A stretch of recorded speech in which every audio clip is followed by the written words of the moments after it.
Olá, amigo, amiga, que as luzes de Jesus nos envolvam hoje e sempre. A doutrina espírita é alicerçada na moral contida no Evangelho de Jesus. Com sua natureza simples, transforma, ou melhor dizendo, renova, sem a necessidade de rituais. Se você deseja descobrir como renovar a sua vida através do Espiritismo, fica comigo até o final do vídeo que juntos nós vamos desenvolver um pouco mais esse assunto. Meu nome é Darrovere, sejam todos muito bem-vindos.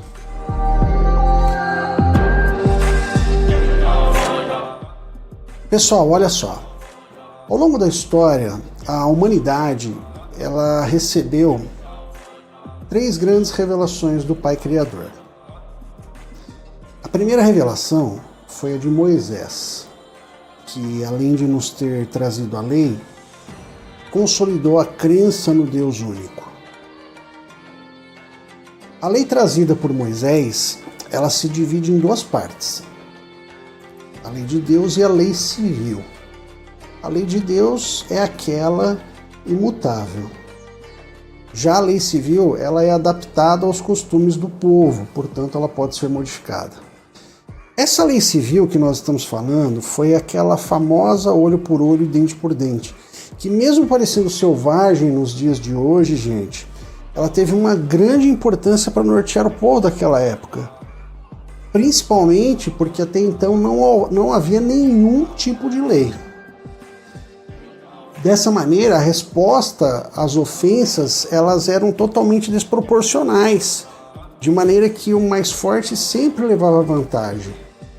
Daí, com a lei instituída, que era adequada para aquela época, uma base moral foi estabelecida.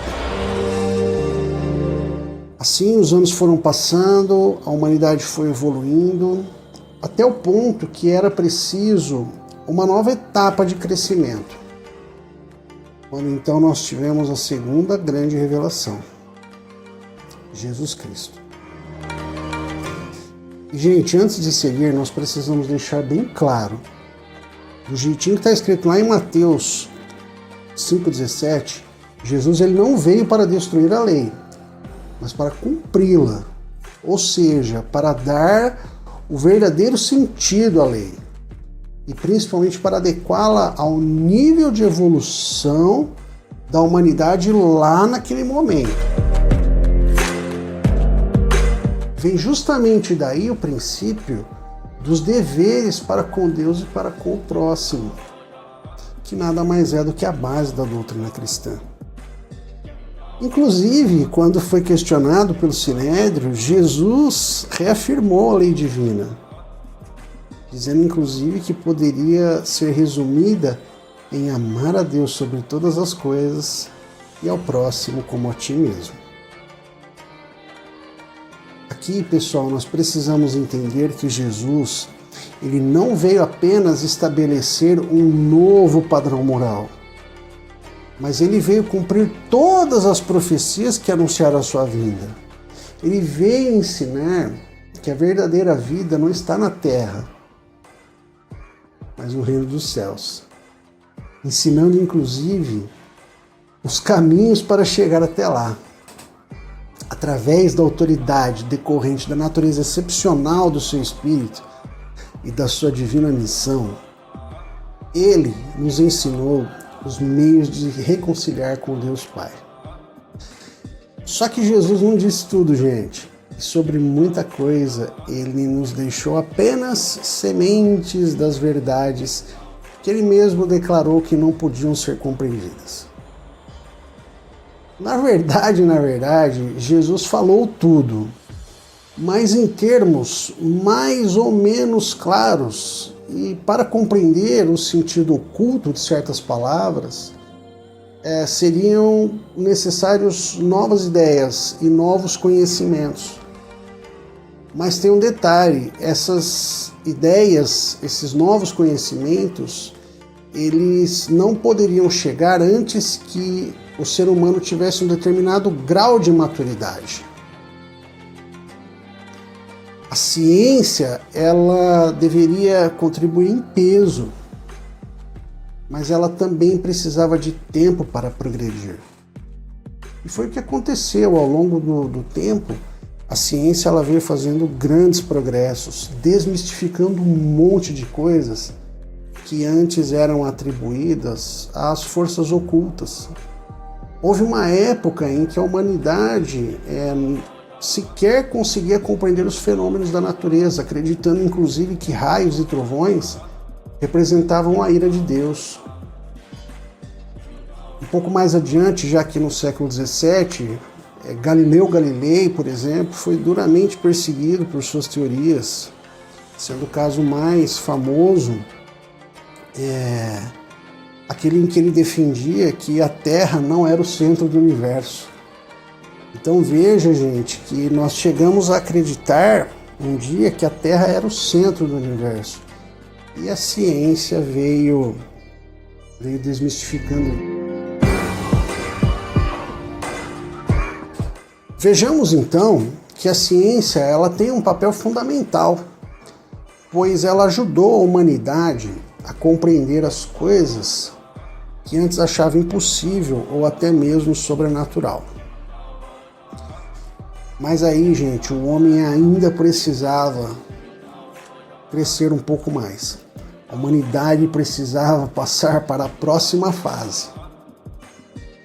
E foi então que, em meados do século XIX, surgiu a terceira grande revelação com a doutrina espírita, trazendo novas explicações sobre a vida, de maneira racional, serena, científica e principalmente embasada na palavra de Jesus, que já estava tão deturpada por diversos sistemas religiosos que vieram lhe trazendo características essencialmente mundanas. E a gente fala que ela trouxe essas explicações bem fundamentadas na ciência e na observação dos fatos, justamente pela importância de afastar rituais exteriores trazidos por religiões inúteis, que nada contribuem para o crescimento moral do ser humano. Ou, em outras palavras, a doutrina espírita ela veio para encerrar sofismas e práticas, algumas até insalubres, que vinham aprisionando cada vez mais o ser humano num círculo vicioso de ignorância e estagnação. A doutrina espírita, ela remove a clausura dos dogmas e dos ritos exteriores, trazendo o Consolador anunciado por Jesus, cumprindo sua promessa libertadora. Ela veio trazer a humanidade para uma nova realidade, pois ela nos dá, gente, as ferramentas para compreender e colocar em prática tudo aquilo que Jesus nos ensinou através do seu evangelho de amor, como o perdão. A doutrina espírita ela nos faz compreender aquele momento em que Jesus disse: atire a primeira pedra aquele que não tiver pecado. Em outras palavras, o Divino Mestre está dizendo: perdoai as suas ofensas. Não é mais necessário olho por olho, nem o dente por dente. E por falar em ofensa, a doutrina espírita ela nos dá também um outro entendimento sobre a oração dominical, especialmente aquela parte em que nós dizemos: perdoai as nossas ofensas, assim como nós perdoamos a quem nos tem ofendido. Será que nós estamos realmente perdoando aqueles que nos têm ofendido?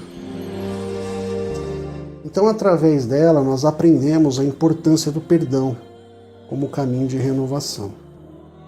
Através da doutrina espírita e todo o seu processo transformador, é possível perceber que viver de acordo com costumes ou conveniências sociais nem sempre me conduzirão por bons caminhos. Ou nos guiamos pelos nossos valores morais ou pela opinião dos outros.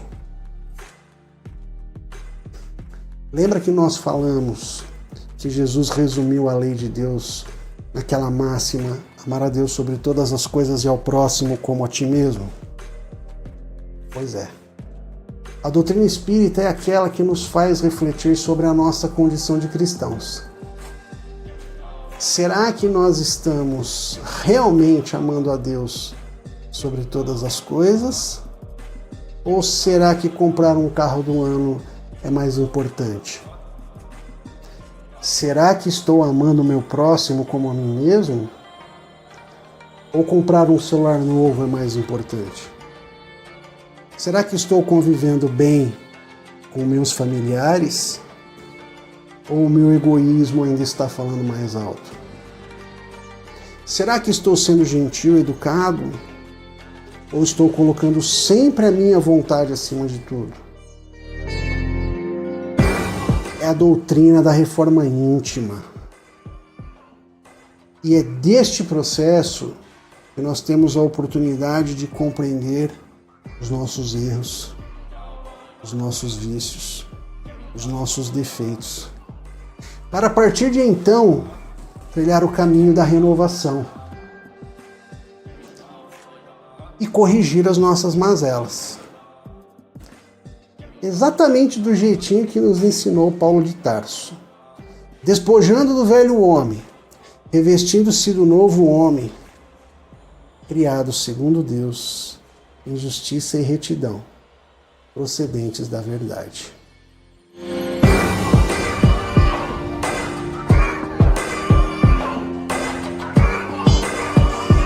Se você ficou interessado em conhecer um pouco mais sobre a doutrina espírita, venha fazer um curso básico conosco. É gratuito e nós temos inclusive aulas online. Mande uma mensagem para nós e nós entraremos em contato com você. E se você já faz parte dessa corrente, reforcemos as vibrações de amor envolvendo todo o planeta Terra e toda a humanidade, com muita luz e muita paz. E vamos assim encerrando o nosso bate-papo de hoje, desejando um santo e feliz Natal e um ano novo cheio de esperança e prosperidade. Que Deus abençoe a todos. Muito obrigado e até o nosso próximo encontro.